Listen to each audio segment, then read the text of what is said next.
strange fruit in a strange land. On August 7th, 1930, in the state of Indiana, in a town called Marion, just about 90 miles or 90 minutes outside of Indianapolis, seeds that had been planted long before that day grew into a tree. As history tells the story, people from all over the county came to watch the erection of this tree from heavily trodden soil. Estimates as low as 5,000 and as high as 10,000 people gathered anxiously and voraciously, waiting for this tree to sprout and grow tall right before their very eyes. Now, I know that a crowd of 10,000 in 2022 doesn't seem like a lot. But remember, this was before the internet. This was before cell phones and pre-social media. So the fact that just within a few hours, maybe 5 or 6, that a crowd had grown to this size was a spectacle to be witnessed. Understandably, you may be asking yourself, what is so special about a regular old tree? Well, this wasn't just any ordinary tree. This was an unusual tree. It was a unique tree. It was a strange tree. And everybody gathered that day knew that strange trees will grow strange fruit. This strange tree was mighty and tenacious in stature. It grew 10 times stronger than the seeds that planted had ever hoped for. From these seeds grew a tree whose roots ran deep and whose thirst was unquenching. From these seeds grew a tree whose leaves were chocolate brown and autumn red, whose branches held these chocolate and wine-colored leaves up for all to see with no sign of bending or breaking from the weight it carried. The sweltering heat and humidity of the day was no match for the scorching fire that kept the passion of these people warm the whole night through. This event was the culmination of everything that this country's forefathers had ever hoped and prayed for. It was the product of centuries of back-breaking work and labor at any cost. Families torn apart, people dying of starvation, scars intimately inflicted on both the out and the inside of those who were voluntold to duty. How could they not gather to watch this man-made miracle? In fact, both now and then, some people would have an issue with my adjective of it being a man-made miracle. Divine, they would say. Just as 5,000 people gathered near the banks of the Sea of Galilee and were fed by Jesus and his disciples until they could eat no more with loads left over, these chosen ones gathered, also led by a smaller group, and partook until they could digest no more. And just as with Jesus, there was plenty left around. The difference here is that instead of 2 fish being split apart, in 1930, it was 2 pieces of fruit. Strange fruit. For those under the sound of my voice who don't already understand the phrase strange fruit, allow me to explain. You see, the story I just shared is a true event.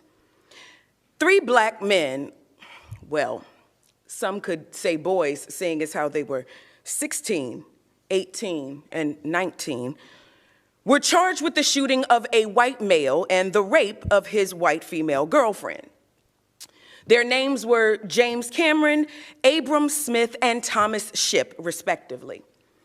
Being found driving a car that was only like 4 years old at the time and being in the nearby location that the victims made it clear that these were the assailants for which the law was looking.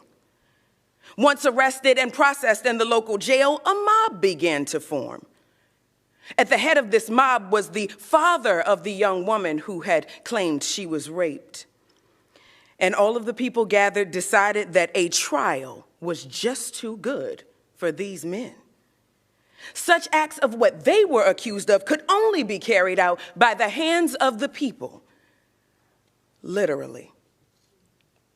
They began by asking the sheriff to hand over the 3 men, but the officer declined, quoted as saying that he didn't want to harm any of the women and children present, because that's a place for children.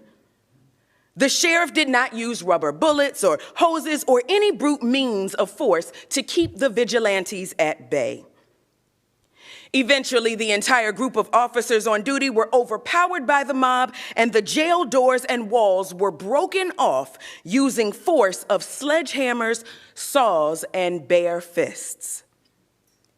During the time it took some of the participants to gain entry, the word came down that the man had succumbed to his injuries and was now dead.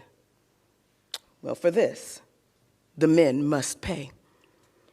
Surely now the unruly gatherers would be granted access to the prisoners without a fight. Eventually, the concrete crumbled and the bars of the cells were ripped away.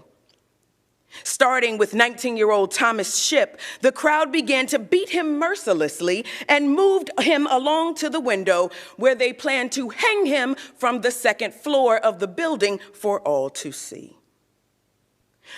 Only there was a flaw in their plan.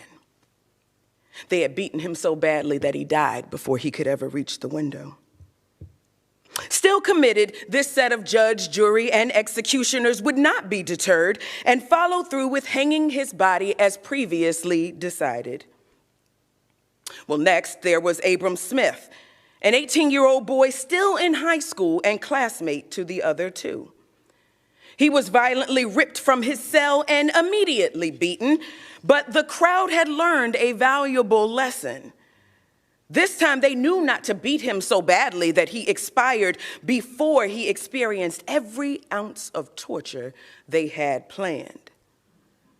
He was beaten and he was led outside of the jail and up to a tree near the courthouse where a rope awaited him.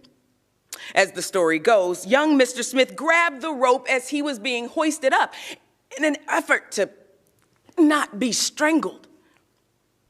But the multitude, determined not to be robbed of their justice, decided that they would lower him back to the ground, broke both of his arms so that he wouldn't try anything like that again, and then rehoisted him to his death. The third, James Cameron, 16 years old, was also beaten and removed from his jail cell and led to the lynching tree.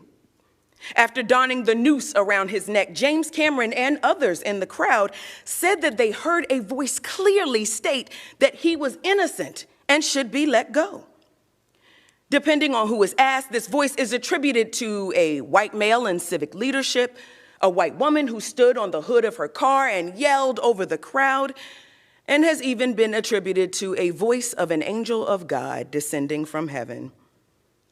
For whatever reason, the crowd removed the noose from Cameron's neck and they escorted him back to prison, where he awaited trial and was found guilty and served years in prison. He, they say, was the lucky one. Up-and-coming photographer, a man who was present that night, took many pictures of the event. One picture in particular was chosen as the picture and was to have captured the divine sentiment of those who were jubilantly gathered. This is that picture. It is said that the photographer did not sleep for days on end due to the mass demand of the copy of this photo. In fact, the records indicate that over the next 10 days, he sold thousands of copies and had to restock supplies several times in order to fill all of the orders placed. It took a while to circulate all over the country, but 7 years later, a man by the name of Abram Smith, a Jewish American high school teacher from the Bronx, wrote a poem entitled "Strange Fruit." This was a protest to the lynching shown in the photo. He and his wife traveled all over reciting the poem and then eventually putting it to music and singing it at protest rallies, including Madison Square Garden in Manhattan. The lyrics are as follows. Southern trees bear a strange fruit. There's blood on the leaves and there's blood at the root. Black bodies swinging in the southern breeze, strange fruit hanging from those poplar trees. Pastoral scene of the gallant South, the bulging eyes and the twisted mouth, scent of magnolias sweet and fresh, then the sudden burning smell of flesh. Here is a fruit for the crows to pluck, for the rain to gather and for the wind to suck, for the sun to rot, for the tree to drop. Here is a strange and bitter crop. Eventually, this lyrical genius began to spread, and it fell onto the ears of a famous singer by the name of Billie Holiday. She began to perform the song every night at her set while she was featured at an integrated jazz club in the city. On April 20th, 1939, the song Strange Fruit was recorded with Miss Holiday as the vocalist. The song took off like rapid fire and began to be as life-giving to the civil rights movement as marrow is to the bone.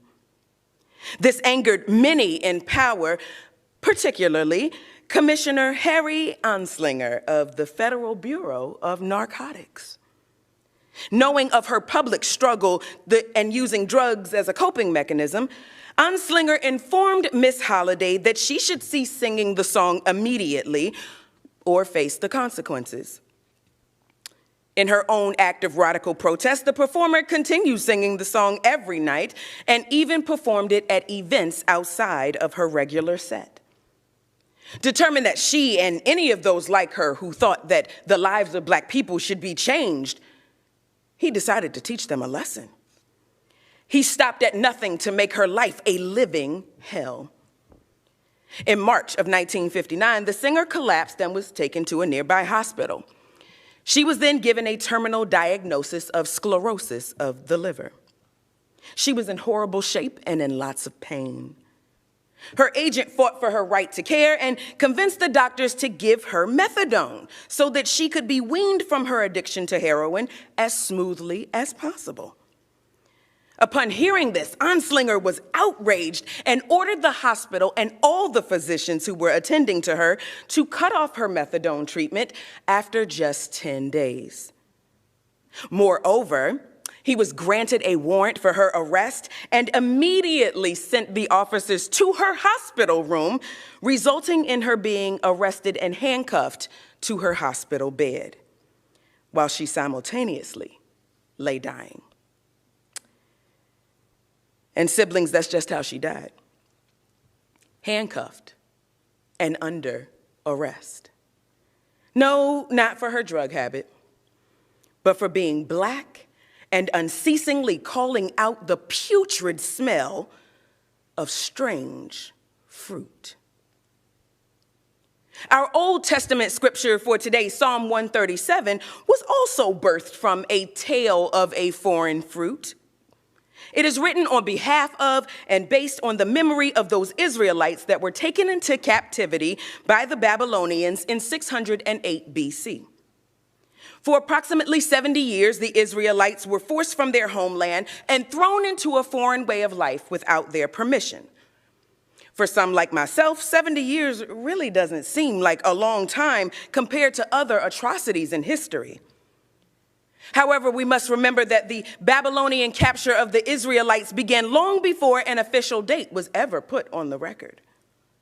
Nebuchadnezzar II, the king of Babylon at the time, was surrounded by many of the best strategists and willing soldiers. There was no price too great to pay for the successful enslavement of the people of Jerusalem. At some point, a view of this horrific attack on the people of Israel occurred, and a rumor began to spread as to why this could happen to God's chosen people. The reason because the Israelites were bad. I mean, they somehow managed to piss off the God of unconditional love and devotion to the point where he had had enough. In turn, God allowed King Nebuchadnezzar to reign victorious and win the war over Israel. They were heathens, after all. We know the story. They had begun worshiping multiple gods. They weren't keeping up with their prescribed level of devotion, and they behaved in an unfitting way to the Lord of hosts. As a Christian, I can accept this. I can convince myself that turning away from God and behaving in conduct unbecoming is ample cause to receive God's wrath and be punished in return. Except that as a person of color, see, this is a pill I just can't swallow. It's a pill that leaves a bitter taste on my tongue and does nothing to soothe the ache that ails me. As a person who is a descendant of strong and mighty people that were attacked, overthrown, and captured, something just doesn't sit right with me. This story sounds strange. It reeks of a rotten fruit. What is the best way to justify an unjustifiable action? To say that God said so. By spinning a narrative of disobedience, all the people who were murdered, the towns that had been pillaged, the villages that had been burned down to the ground, were all of a sudden no longer a human atrocity. They were events that served as agents of God for God's purpose and truth and reign. As a Black woman in a very white country and a very white denomination, I continually have to ask myself, what did I do to deserve this? Why was I born a color that is synonymous with sin? Why must I wear my hair straightened in order to be offered the job that pays an actual salary and benefits versus just a per hour wage? Why is it okay for people like me to be murdered in broad daylight on camera and still have to pray to God that the killer is found guilty? Only to then have to pray to God again to comfort me when they are deemed innocent by a jury of their peers. Finally arriving at the new place of their dwelling, the Israelites had to look around and ask themselves, what is this strange place? They had to look at the food that was prepared and wonder how Babylon was able to grow such unusual crop. They had to be exposed to the foreign customs of the land that were in place and think, our God, why hast thou forsaken us? Only to be brutally reminded that the question was answered by the color of their skin, by the region of their origin, and by the richness of their history. But that was an illusion. The Israelites were no more sinners than the Africans rounded up from various countries on the continent of Africa, loaded onto the boats, traversing the Middle Passage, and taking to a new land that was not their own. In fact, it wasn't even the land of their captors, but that did not stop the captors from boasting as if it were. King Nebuchadnezzar II and his army of allegiance perpetuated the lie in an effort to make captivity that much easier. Yeah, they used brute force, but they also manipulated the minds of the enslaved. No need to fight us. Your quarrel is not with us, they would say. God did this. God chose this life for you. Submit to God by submitting to us as your masters and make God pleased with your people once again. Just behave and it will be all right, the lie went. Soon, like the seeds of the tree that blossomed that early morning of August 7th, 1930, the seeds of self-doubt, self-hatred, and self-pity began to be sown. And like all properly tended seeds, they grew exactly into their planter's design. Now, some of us may be asking, how do you sow seeds that produce strange fruit? Well, I believe that there is a simple equation for successfully growing any kind of tree or crop. Fortitude plus foresight equals fruition. Actually, as a matter of fact, let's flip that around a little bit. Let's say foresight plus fortitude equals fruition. Another passage in the Bible, this time from the book of Matthew, tells us the story of 4 different types of soil and what happens when seeds are planted on each type. The first is hard ground. Seeds are thrown onto the tightly packed soil, and they're scattered and quickly devoured by hovering predators. The second is rocky ground. There are glimpses of dirt, but for the most part, the soil is interrupted by the placement of stones. This causes some seeds to take root, but as soon as the sun comes out, they wither and they die. Third, there is thorny ground. This portion of the soil was rich, but also covered in thorns. So when the seeds took root and began to blossom and grow, they were choked and suffocated to the point of demise. Lastly, we have the fertile soil. This is where great care has been taken to till the ground. There's proper watering and zoned just right for the perfect crop to grow. Although the parable is told with the hope to inspire people and teach people how to grow something beautiful, the same recipe can be used to grow something strange. The tree of August 1930 that has been since replicated in anywhere USA was grown in the same recipe of all other atrocities. It starts with the foresight to envision something of which the everyday mind cannot conceive. It progresses to the honing of skills that builds the fortitude needed to see the planting process through to completion. Lastly, and most excruciatingly for the anxious farmer, the fruition of the work can be seen in the fruit that it bears. We are each a farmer, and we are each responsible for planting our seeds. We control our foresight, we manage our fortitude, and we lie in wait for the fruition of our work. So, I ask us today, what seeds are we planting into the world? 90 years ago, we saw the evidence of deeply planted seeds of hatred, racism, and injustice. 90 years from now, what will they say about us? Will the product of our toiling be a fresh and ripe fruit? Or will it be the same rotten, strange fruit that so many of us feast on today?